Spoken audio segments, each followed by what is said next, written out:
tema, né? Onde está o sábio desse século, pastor Jefferson?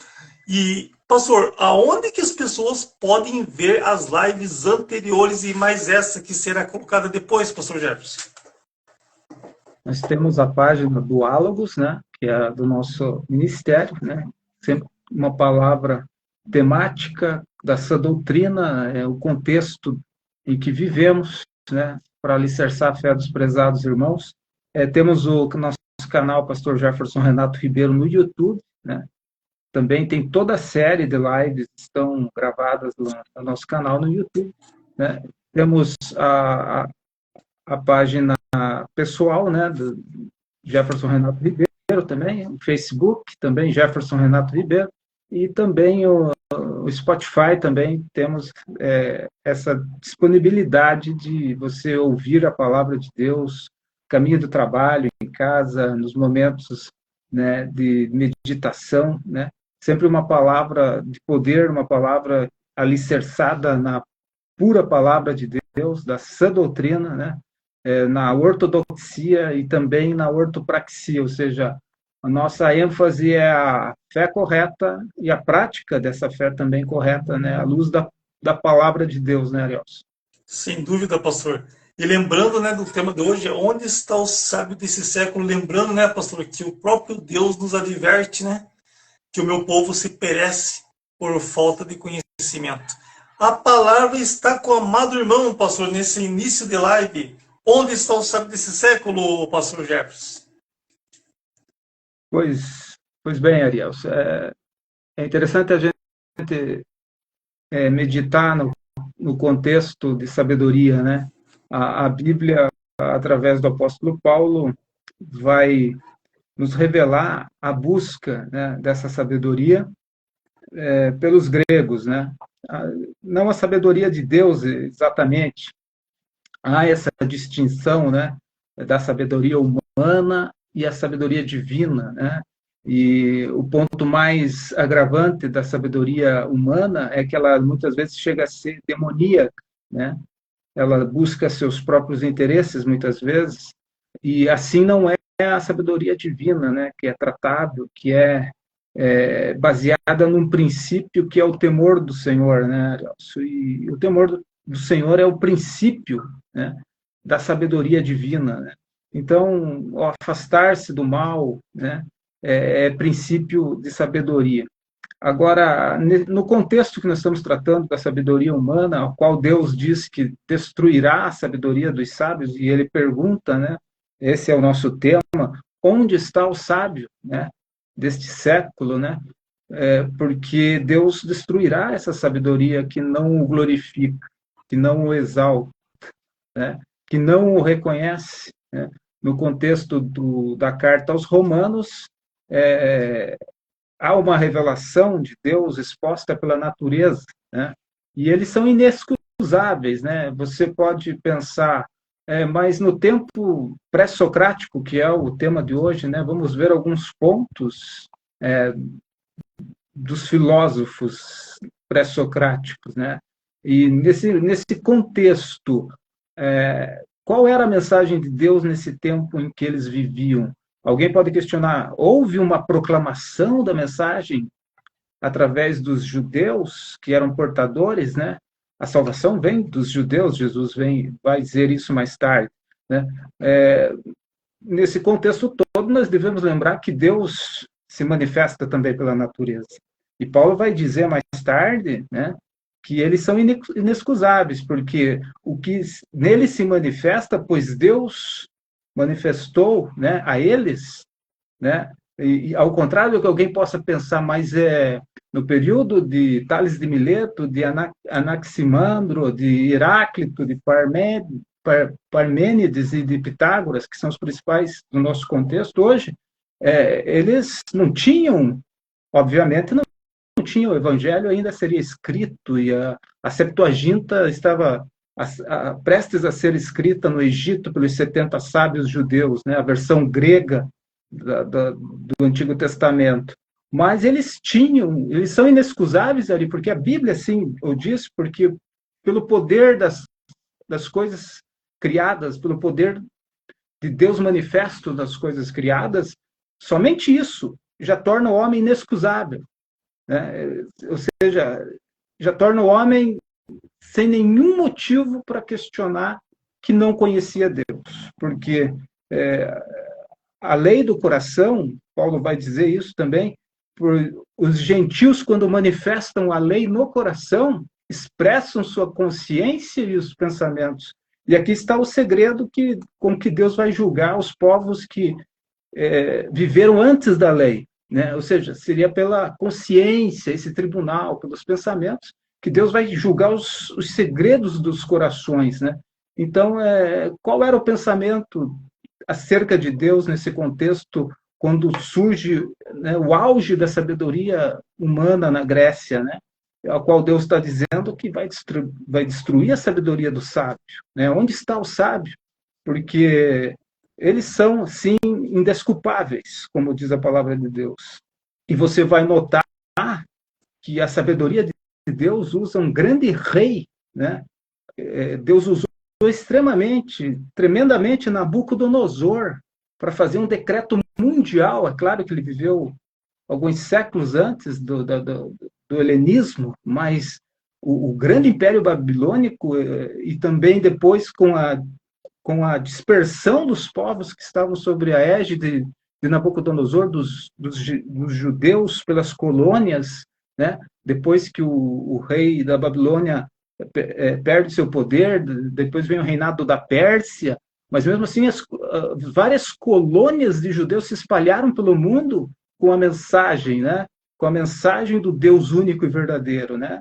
Jesus vai dizer que eles cortavam mares, né, e terras para fazer um prosélito. O que é o prosélito? Era o gentil convertido ao judaísmo. Então, a mensagem era sim propagada, né? Por isso eles são indesculpáveis, né?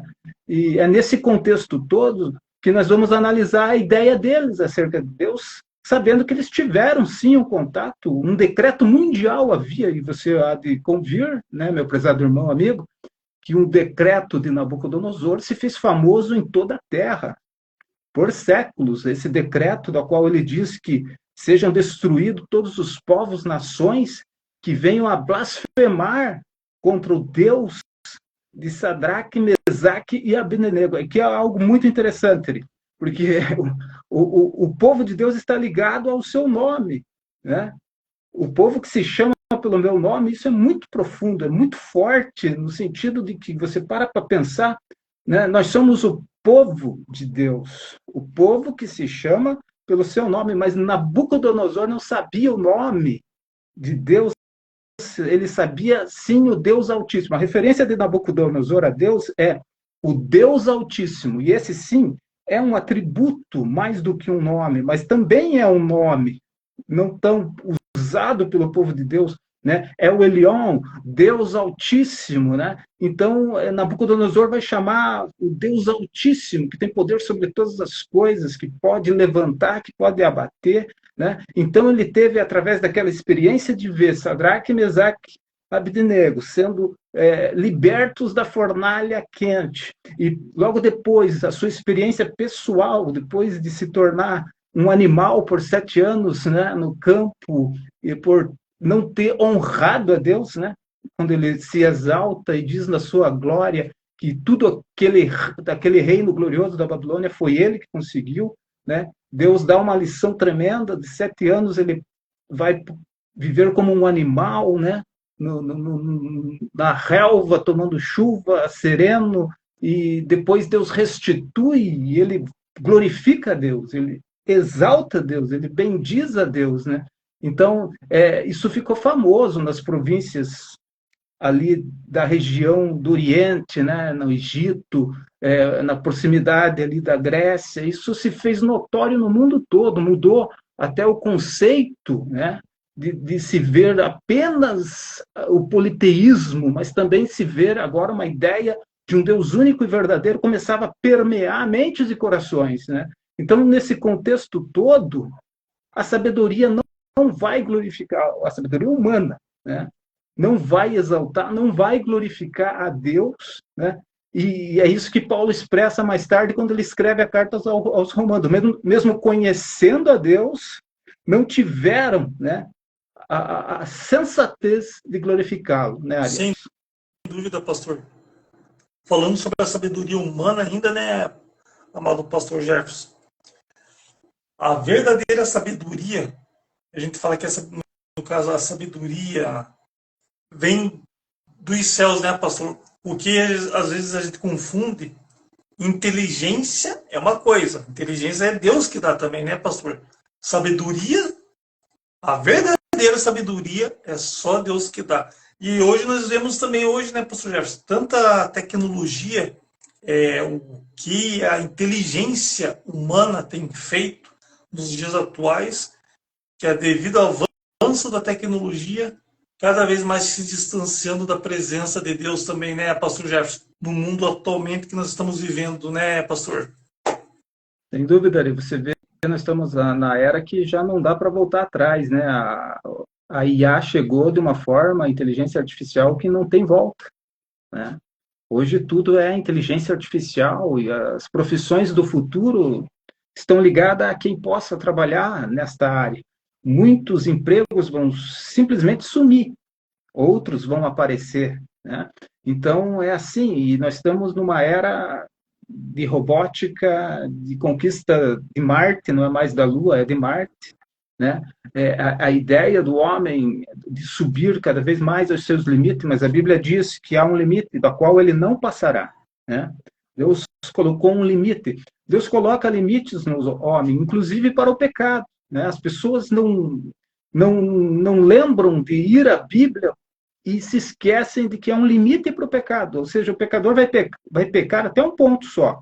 A Bíblia vai chamar esse limite de limite da iniquidade, né? Medida da iniquidade, né? Melhor dito. A medida da iniquidade, ela existe para cada um dos seres humanos. Cada um dos seres humanos tem uma medida diante de Deus, da qual Deus estabeleceu. Daqui não passa. Chegou perto, quando precipita a passar, vem a espada de Deus para o pecador. Né? Então, é chamada na Bíblia de medida da iniquidade, e não falha. É como a lei da semeadura, né? E está correlata a esta lei. Né? Tudo que você semear, você vai colher. Assim é também, se eu semeio na carne, da carne corrupção. Se eu semeio no espírito, do espírito vida. Agora, a sabedoria do homem, ela usada pelo homem para desvincular a verdade da sua consciência. E muitos pensadores foram contra a sua própria consciência, né? Mesmo sabendo que havia algo mais forte, mais poderoso, eles começaram a tecer ideias, né, que eram mentiras, né? Mesmo contra a sua consciência. Então, Deus vai usar esse tribunal chamado consciência para julgar esses homens, né, que sabiam, né, muitas vezes o que era certo, o que se tinha que fazer, mas teceram ideias de outros deuses, teceram ideias egocêntricas, teceram ideias onde o homem é o centro e não Deus, né? Então, nós vemos que a sabedoria ela é dada por Deus, né? E está ligada ao Espírito Santo de Deus, a pessoa bendita do Espírito Santo de Deus. E ele é chamado de espírito de sabedoria, né? E de inteligência, né? São duas coisas que andam juntos. Mas como você falou, a sabedoria ela é um patamar elevadíssimo, né? Ela é um patamar muito mais elevado do que a inteligência, porque inteligente todos somos. Deus deu inteligência, é que alguns não usam, né? Essa que é a verdade. Alguns não usam a inteligência, não pensam, né? Teve um filósofo que nós vamos até debater na sequência, penso, logo existo, né? Esse pensar está na Bíblia também, né? Mas pensar numa direção para cima, pensar nas coisas que são de cima, esse é o dever do cristão, né? No que pensar, tudo que é bom, tudo que é reto, tudo que é saudável, se há algum dom, se há alguma maravilha, nisso pensai, né? Então, nós devemos sim ter a mente de Cristo, e nós temos a mente de Cristo quando nós pensamos nas coisas que são de cima, porque é lá que Cristo está sentado. E muito espiritualmente falando, nesse contexto espiritual, nós estamos assentados com Cristo nas regiões celestiais, neste momento, no sentido de autoridade. A igreja está no lugar, nas regiões celestiais, através da oração, né? Porque o que de nós sobe nesse momento? Não é o nosso corpo, porque ainda não fomos arrebatados. Mas o que sobe de nós neste momento é o nosso clamor. As orações estão subindo, respostas estão descendo, né? Por isso que eu sempre digo, os céus esperam uma palavra da terra, uma palavra que glorifique a Deus, uma palavra que mova o braço de Deus que dirige o mundo. Então, a sabedoria de Deus e tanto o espírito de inteligência é muito maior do que a simples inteligência dada a cada um para o uso diário, para o uso em decisões, a qual Deus deu para todos os seres humanos. Mas o cristão, ele tem, por ter a mente de Cristo, por ter o Espírito Santo habitando no seu intelecto, na sua consciência, né? Ele tem a sabedoria de Deus a seu favor e o espírito de inteligência, de fortaleza, de conhecimento e de poder de Deus que faz uma diferença nessa caminhada. Sem dúvida, pastor, sem dúvida.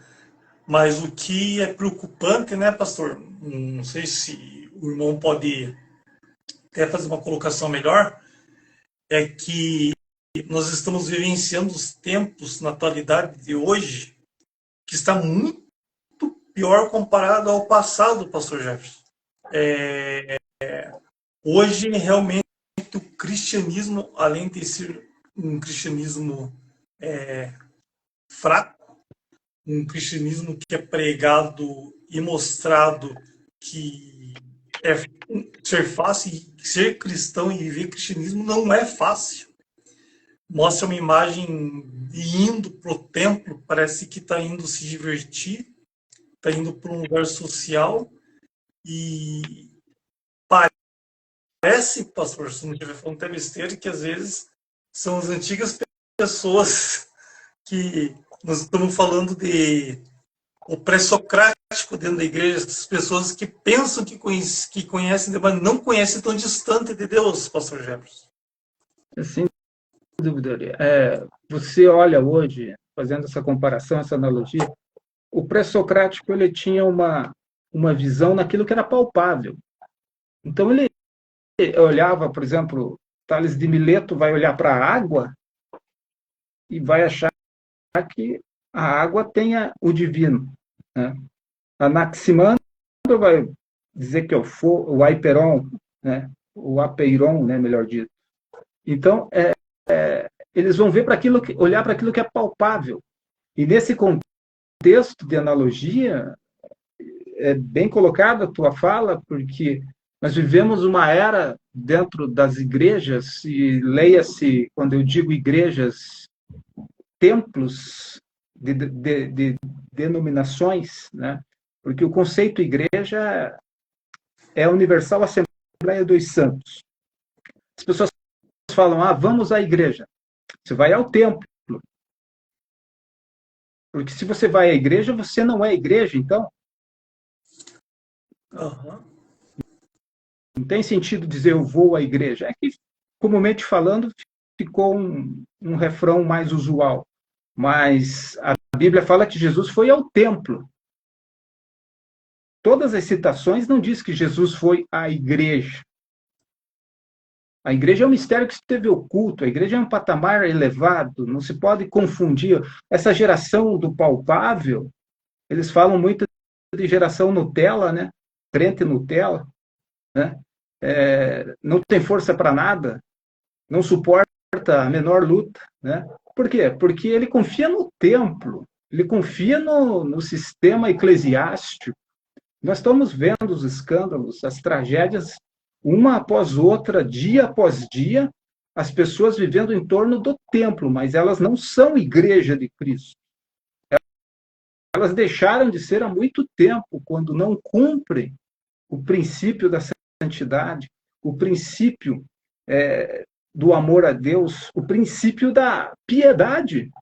O que é a piedade? A piedade é tudo que se relaciona com Deus. A misericórdia, o amor, o quebrantamento, a ajuda ao próximo, como consequência de um cristianismo vívido, né? E não essa mania corriqueira de vamos à igreja. Se você vai à igreja, você está errado esse termo. Você vai ao templo, porque você é a igreja. Se você não é a igreja, você confia muito no templo. Um dos grandes sinais de quem não é igreja é aqueles que confiam no templo, né? Confiam no templo. Então, isso é importante frisar. Eu sou igreja, a partir do momento que eu sou membro do corpo de Cristo, né? E as pessoas dizem também, mas você tem que ter comunhão. Claro que você tem comunhão, tem que ter comunhão, mas elas só pensam na comunhão no templo. Tratam mal a esposa, tratam mal o marido, tratam mal os filhos, são grosseiros no tratar, mas querem comunhão no templo. Verdade. A igreja, Paulo vai dizer, a igreja que está em sua casa. Se você não cultua na sua casa, pode parar com tudo, você não vai cultuar no templo. Se você não honra a Deus, honrando a tua esposa e teus filhos, você não vai cuidar do povo de Deus. Esquece isso. Não tem como. Se você não ganha os teus, pode parar, não vá se preocupar com missão, não vá preparar a viagem missionária, pode parar. Se você não se preocupa com os teus, você está perdendo tempo como missionário. Alguns se denominam missionário, outros querem ser apóstolos, né? Outros querem ser reverendos, por puro orgulho, mas tem a sua família desgraçadamente perdida debaixo do seu nariz, no seu próprio lar, altares de Satanás erigidos debaixo do nariz do pastor e ele brincando de templo, né? E é muito triste isso. Sem dúvida, pastor. Já falamos em lives anteriores, né, amado irmão, que Deus, o verdadeiro Deus, não habita em templos construídos por mãos de homens, né, pastor Jefferson? Mas sim em vidas, em corações de vida contrita, aquela pessoa que ama, que busca Deus em espírito, em verdade, que chora porque sabe que é pecador, que a cada dia que a gente vê a imagem da cruz, né, pastor, a gente tem que ver que nós somos realmente desgraçados, né, pastor? A gente estava indo para a perdição eterna, até que lá no plano eterno, lá que um dia nós vamos falar muito mais disso ainda, né, pastor? Que já havia um plano perfeito para salvar a humanidade da condenação eterna. Mas, pastor, como que era a ideia de Deus nessa época desses homens? O que eles imaginavam? Pois olha, esse contexto que nós falamos, já surge a ideia de que eles tinham, sim, um conhecimento do judaísmo, pela expansão dos judeus pelo mundo, né? Na dispersão, depois do Império Babilônico, depois do Império Persa, vários judeus foram morar perto ali da Grécia, foram para o Egito, foram para todos os cantos da terra, levando, sim, a tradição oral, levando, sim, o testemunho do Deus único e verdadeiro. Jesus vai dizer que eles percorriam terra e mar para fazer um prosélito, lá em Mateus, né, 23:15.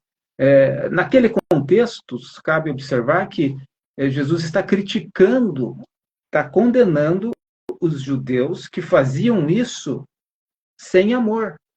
Sem amor. E ele expressa uma mensagem muito forte quando esses judeus que percorriam sem esse amor, sem o objetivo maior da lei, que era o amor, simplesmente por fazer um discípulo, né? E qualquer coisa semelhante hoje não é mera coincidência. Tem gente que faz missão só pelo seu orgulho. Tem gente que faz missão, Ari, só para dizer que a igreja é missionária, né? Muitas missões são mais viagens de turismo, de lazer, né? do que qualquer outra coisa, né? E às vezes alguns vão só para os melhores lugares, não vão para os lugares, né, mais necessitados, né? Eu não estou dizendo que não haja quem faça de bom grado, de coração, e Deus sabe o efeito disso na eternidade. Mas nesse contexto dos judeus que caçavam prosélitos pelo mundo, de alguma forma, entra também a questão, seja por ganância, seja por outro objetivo, conquanto que preguem a Jesus, também valia para a mensagem, né, que os judeus levavam, porque o que vale para Deus é o testemunho. O que vale para nós é falar tão somente, porque Deus diz, fala tão somente, porque em relação ao seu próprio povo, é povo de dura serviço. Então, todos os profetas receberam essa demonstração. Fala tão somente, quer ouçam, quer deixem de ouvir, porque são povo de dura serviço. Então, nesse contexto de Mateus 23:15, quando Jesus diz que fazendo desses gentios filhos do diabo 2 vezes, é porque a mensagem não estava de acordo com o amor, né? Mas muitos eram fiéis, muitos remanescentes também saíram pelo mundo, mas quando surgem os fariseus, mais ou menos na época helenística, ali surgem os partidos herodiano, os saduceus, que não acreditavam em nada, né? Símbolo do fermento saduceu, que é a incredulidade, representa aqueles que não creem em nada, não creem em milagres, não creem na oração de poder, não creem na cura divina, não creem nos dons espirituais para todo o tempo da igreja. Então, é o fermento dos saduceus, os incrédulos, né? Foi nesse tempo helenístico ali que surgiram também os herodianos, os ligados à política, né? E Jesus deixou claro, né? Dai a César o que é de César, dai a Deus o que é de Deus, né? E a igreja apóstata, ela tem uma origem em César, né? Ela tem uma origem casada com o governo, né? E ela surgiu 300 anos depois da verdadeira igreja, né? Então, nesse contexto todo de verdade explanada, de mensagem de Nabucodonosor, que ainda ressoava séculos e séculos um decreto de um Deus único e verdadeiro no mundo pagão, essa mensagem, ela vai quebrar alguns paradigmas, né? Então você começa a entender o coração e a mente de Deus no intuito do próprio Nabucodonosor, que Deus usou esse rei tremendamente, e ele faz uma pregação, né? Ele sai de cena pregando que o Deus Altíssimo tem poder para exaltar, levantar, e não há quem possa escapar de suas mãos, né? Então, o conceito de Deus estava nos corações, mas não era aplicado, porque eles começaram a olhar para o cosmos, e o raciocínio humano começa a tentar ver a origem no cosmos, mas não em Deus. Então, eles não conseguem perceber pela fé que o Deus verdadeiro transcende todas as coisas. Então, a ideia deles era muito no cosmos, na natureza, e caíam nessa condenação do apóstolo Paulo, que mesmo conhecendo Deus, que Deus manifestou como? Através da criação, né? Há pelo menos 3 revelações de Deus para o homem. Na natureza, através da criação, ela não é totalmente ampla, porque ela não trata especificamente do pecado, mas ela trata do bem na consciência, do mal na consciência, né? Então, o ser humano foi criado com esta consciência de saber o bem e o mal, né? Herdado, né? Lá no Éden. Sabe o que é o bem e sabe-se o que é o mal. Ninguém pode dizer, não sabia. Ninguém em seu pecado pode dizer, eu fui induzido, abduzido. Não tem essa conversa com Deus. Você fez o pecado porque você assim desejou. Você assim planejou. Você assim foi por este caminho de perdição. Vai colher as consequências? Há perdão? Sim, se você se arrepender de coração. Mas o conceito de Deus foi dessa revelação, eles passaram por cima e começaram a olhar na natureza e não deram glória a Deus. Então, esses filósofos eles vão olhar para a natureza, para o fogo, para a água, vão falar de substâncias que não definem o que transcende. Não se explica a Deus, nós sabemos disso, senão ele não seria Deus. Mas o que nos foi revelado pertence a nós e aos nossos filhos para sempre. Então, Deus nunca ficou sem testemunho na terra. Então, você começa a entender melhor por que Deus leva Nabucodonosor a essa experiência de 7 anos como um animal. Você entende por que Deus restaura ele a se levantar. Por causa dessa mensagem. Ele seria um testemunho vivo que ia ecoar nos séculos vindouros, né? Em muitos corações que só sabiam da existência de vários deuses, de várias formas, que cultuavam na sua ignorância aquilo que era criado e não o Criador. Né? Então, a visão de Deus deles, inclusive, eles rejeitam um pouco o judaísmo, né? Eles não se aprofundam, eles teriam todas as condições de se aproximar do povo do Deus único, porque eles estavam dispersos pelo mundo. E isso entra no seu ápice quando o apóstolo Paulo entra em Atenas. Isso é evidenciado o seu desprezo, né, nos descendentes destes filósofos pré-socráticos e depois socráticos, em Atenas, quando Paulo tem o seu espírito revoltado em si mesmo, em meio a tanta idolatria, em meio a tantos deuses, de todas as formas que, se porventura eles tivessem esquecido algum, havia uma placa lá, ao Deus desconhecido, que Paulo se choca ao ver isso e, ao mesmo tempo, ele vai usar aquilo para apresentar o Deus único e verdadeiro. O amado irmão comentando isso, parece não, mas nós estamos vivenciando isso, né, pastor? O mais triste é que no próprio templo, não vou falar igreja, né? Vamos falar certo. É no próprio templo, né, pastor? O que é a sabedoria do mundo, né, pastor? A sabedoria é a capacidade para fazer boas escolhas e distinguir o que é bom do que é ruim.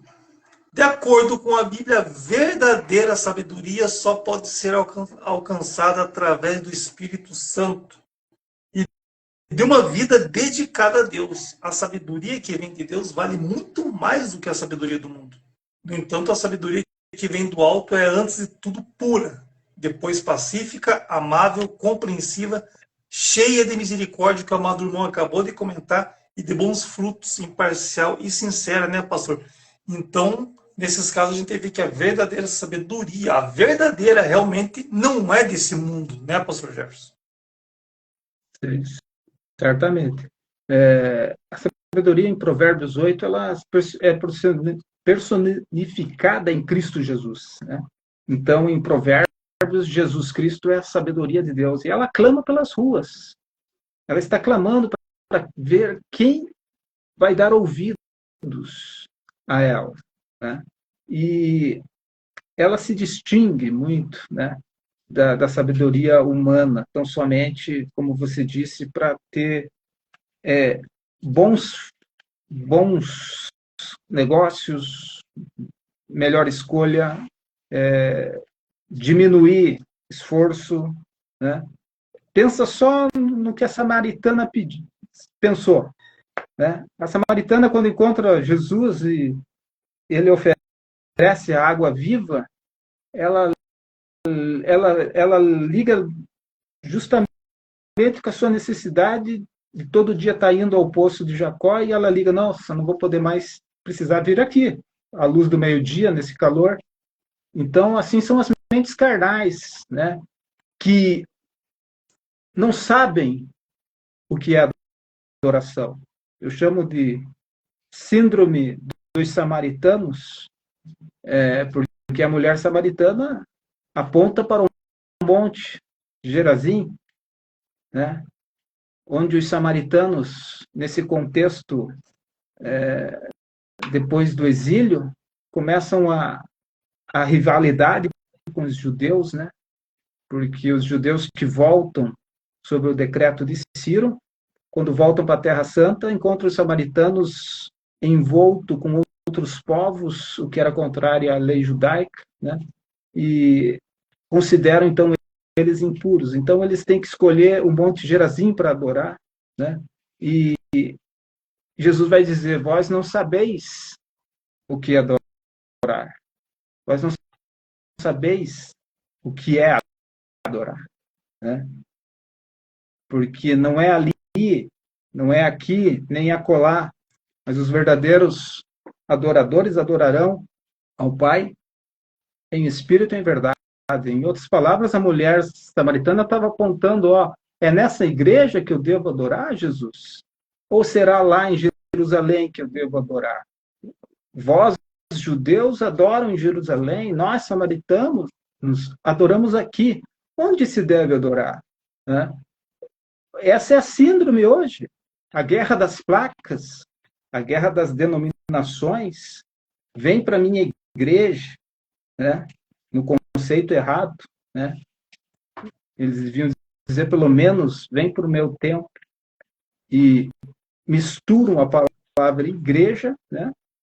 Que é aquele conceito chamados para fora, né? Mas para pertencer a Deus, é o corpo místico de Cristo, composto pelos que já venceram e são a igreja triunfante, que estão com Cristo, né? Na glória, e a igreja militante, que está lutando aqui, levando o testemunho de Cristo, o martírio Yeshua, né? E é o espírito da profecia. Então, quando você vê uma igreja que está fora da palavra, ela está sem o testemunho de Cristo, o martírio Yeshua, no original grego. Então, é triste uma igreja, um templo, uma denominação que está sem o martírio Yeshua, o testemunho de Cristo, está fora da palavra, né? Mas ela está se arregimentando, ela é rica, ela se diz rica, que não tem falta de nada, é a era Laodiceia em si, né? Então, é nesse contexto que nós fazemos essas analogias, né? E elas são pertinentes. A síndrome dos samaritanos é bem pertinente hoje em muitos templos, né? Porque as pessoas pensam na placa para adorar, e não no espírito, não em si mesmo. Não começa uma obra. A obra de Deus não começa de dentro para fora, em mim mesmo, para que eu possa, na caminhada, influenciar os outros, né? Para que eu não me prenda entre quatro paredes, para que eu não me prenda numa denominação, numa convenção, né? Para que eu possa ter o mundo como o meu púlpito, as praças, os valados, o meu bairro, a minha vila, por onde eu passo, eu possa ser uma carta viva. Ali vai um homem de Deus, ali vai uma mulher de Deus, né? É nesse contexto de sabedoria que o povo de Deus está muito longe, né? Muitos que se denominam povo de Deus estão muito longe desse contexto do martírio Yeshua, do testemunho de Cristo. Sem dúvida, pastor. Pastor, nesse caso, o que nós estamos vivenciando nos dias de hoje, não sei se seria correto falar se é falta de sabedoria, mas o que, no seu entender, pastor, é a falta de sabedoria, do verdadeiro entendimento, ou é a falta do primeiro amor? O que precisa ser estabelecido para que as coisas melhorem? Porque eu temo, pastor, bem no fim de Deus vir com a sua mão poderosa e fazer o cenário mudar, porque infelizmente, pastor, as pessoas, até as pessoas que estão dentro do templo, começam a avaliar Deus de um modo diferente e começar a buscar mais em tempos difíceis. Em tempos difíceis. Passamos por um tempo atrás, na época da pandemia, a gente nunca vivenciou aquilo, E eu pensava que teríamos um avivamento, porque as igrejas nos tempos fecharam. E eu pensei que assim que voltasse, teria um avivamento. E não teve, né? Não teve. E o que precisa acontecer, pastor? É sabedoria, é entendimento, é o amor renascer, como o irmão fala, é o rosto no pó, no chão da terra, de arrependimento e lágrimas. O que precisa ser feito para fazer o cenário mudar, pastor? E como o senhor sempre fala, o céu está esperando uma frase aqui da terra. Olha, Ari, é muito importante essa tua pergunta. Ela é bem pertinente. Ela é uma pergunta que grita nos corações dos homens de Deus.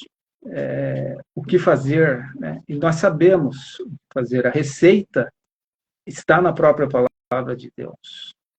Mas talvez o que com certeza o que eu vou falar aqui não vai agradar a muitos pastores. Dificilmente haverá um avivamento no templo na era Laodiceia. Que triste, pastor. Avivamento é quebrantamento. Avivamento é volta à palavra. Em contraste com o que nós estamos vendo, é só você entrar no YouTube, você entrar em certas denominações, para você ficar pasmo com o que está acontecendo. A merchandising eclesiástica, o mercenarismo eclesiástico, a falta de amor, a riqueza. Agora, o governo americano, através do novo presidente, pela segunda vez, Donald Trump, deportando de todas as nações, pessoas de todas as raças ilegais no seu país, né? Qual é a preocupação dos pastores brasileiros, os afamados? É o dízimo e a oferta. Eles não estão nem aí com o pessoal que está vindo sendo humilhado. Eles não vão nos aeroportos receber essa gente. Eles não vão dar uma assistência a esses brasileiros que entraram ilegalmente. Eles estão preocupados porque eles sabem que boa parte dos seus membros pode ser deportada também, mas boa parte está legalizada lá. Mas a preocupação deles não são com os deportados, pasmem, senhoras e senhores. A preocupação deles é que o povo está com medo de ir na igreja lá, no templo, melhor dito. Deixa eu me corrigir também. Olha só. E a preocupação deles é o money, é o business, é o negócio que eles têm, o negócio eclesiástico que rende milhões para esses senhores que gostam de aparecer com políticos, que gostam de aparecer com o sistema, ostentando o poder. Então, eles vêm à mídia para se dizer indignados com Donald Trump. Ora, ele é o presidente eleito da maior nação do mundo.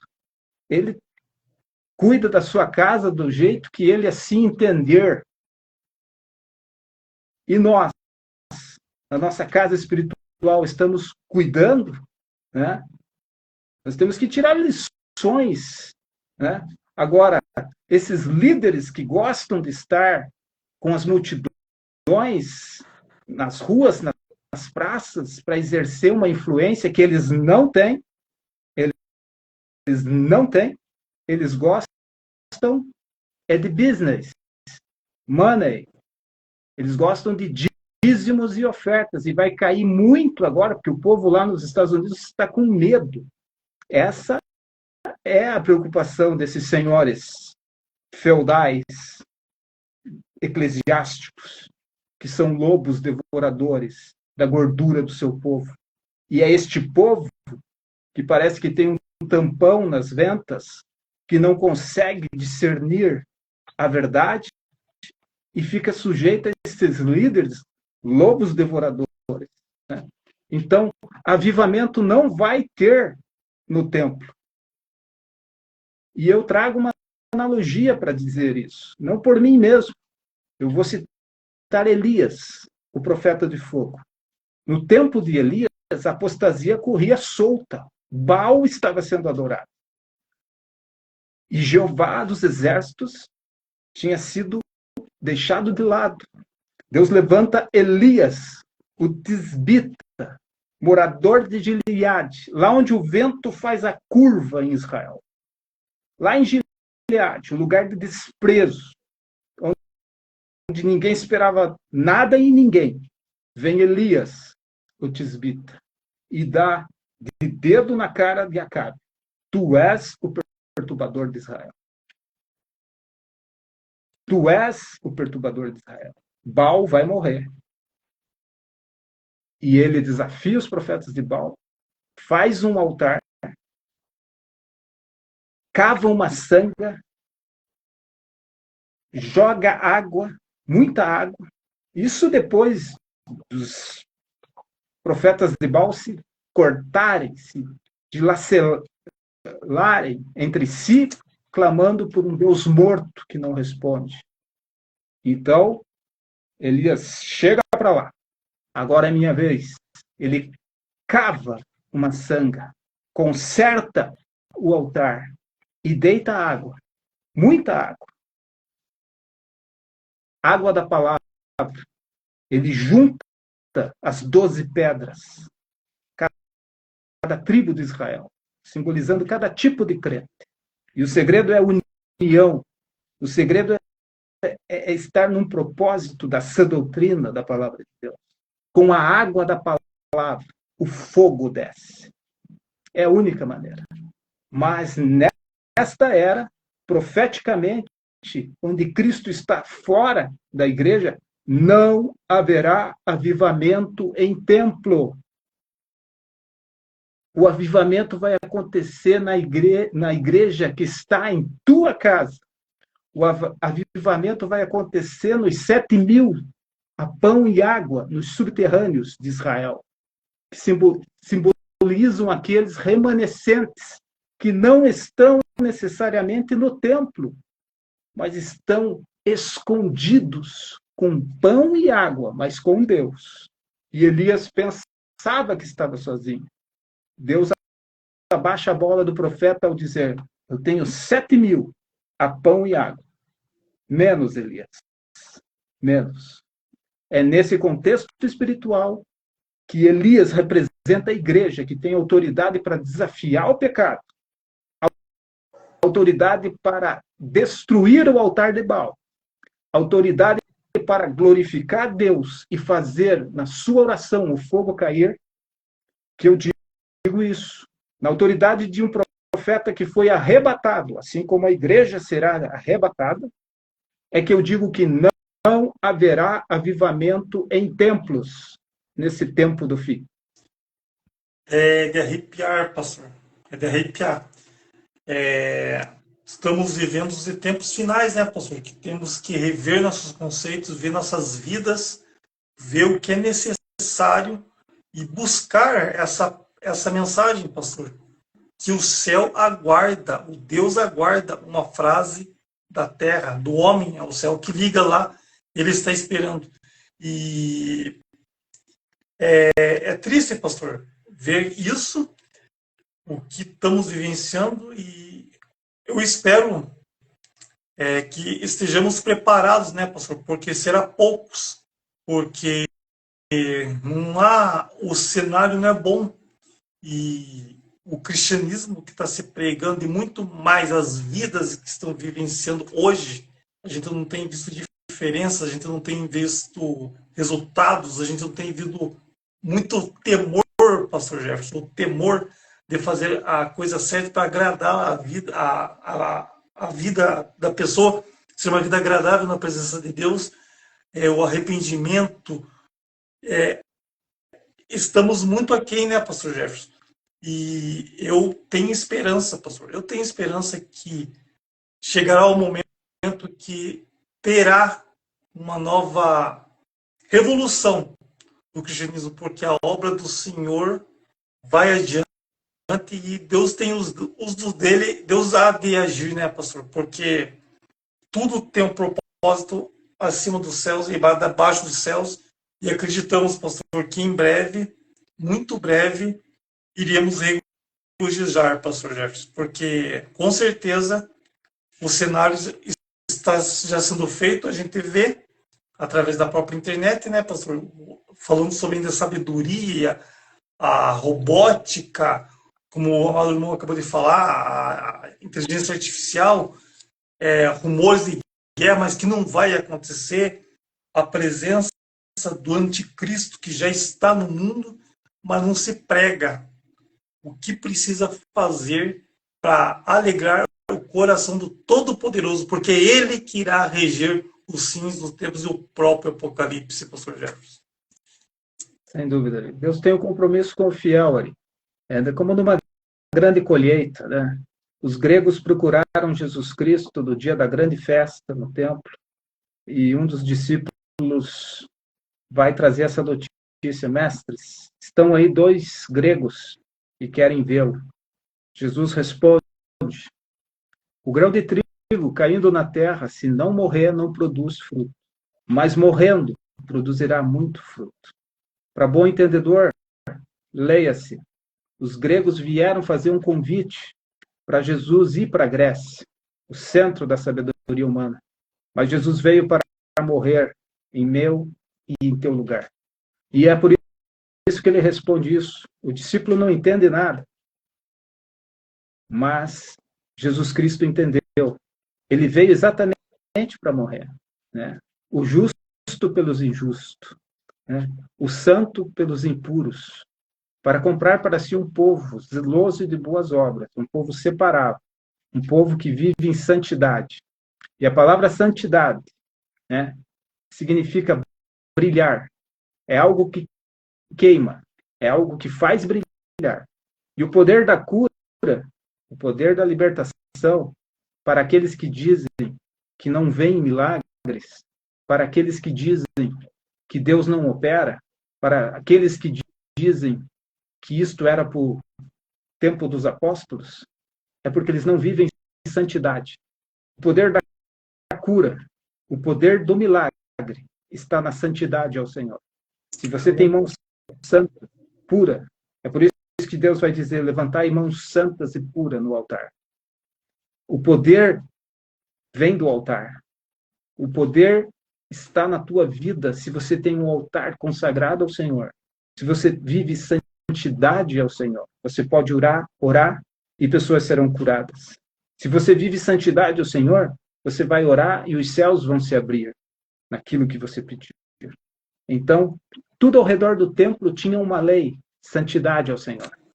Santidade ao Senhor. Tudo que tocava o altar se tornava santo. Então, é esses remanescentes que têm a vida no altar que Deus tem compromisso. É estes que Deus vai levar para si. É isso aí, pastor. A gente quer agradecer aos nossos queridos amigos, irmãos, ouvintes, né, que entraram, que estão online. Quero agradecer a minha mãe, né, mãe? Um beijo no coração e Deus abençoe, né? O Rubens entrou agora há pouco, um grande amigo que eu fiz aí, um grande irmão. Deus abençoe, Rubens, você e tua família. E pastor Jefferson, foi uma bênção. Voou, pastor. Voou que eu nem vi. Deus abençoe, pastor. A gente quer agradecer, né, por esse momento que o irmão dispôs, né, mais uma noite, falar das maravilhas, falar dos propósitos, falar de mudança, né, pastor? Procurar verdadeira sabedoria, que é somente em Deus, mas com muita misericórdia, olhos, lágrimas no chão, né, pastor? E arrependimento e consagração, que somente assim chegaremos na verdadeira sabedoria que vem dos céus. Pastor Jefferson, foi uma bênção, quero te agradecer novamente, e relembrando, né, pastor, que essa mensagem daqui a pouco já estará disponibilizada no próprio Duologos e no canal do pastor Jefferson Renato Ribeiro. Já tem outras lives lá, estejam seguindo, ativando o sininho lá, que vocês ajudam com que a mensagem vai adiante, propagar a palavra de Deus para aquelas vidas que ainda necessitam ouvir a palavra de Deus. Pastor Jefferson, foi uma bênção, um grande abraço, irmão, e até semana que vem com outras lives abençoadas para alcançar vidas, amado irmão. Foi um prazer, meu prezado Arielson. Deus te abençoe, Deus te guarde, proteja. Um abraço a todos os irmãos e viva Cristo no nosso Viva viver. Cristo, pastor. Grande abraço, irmão.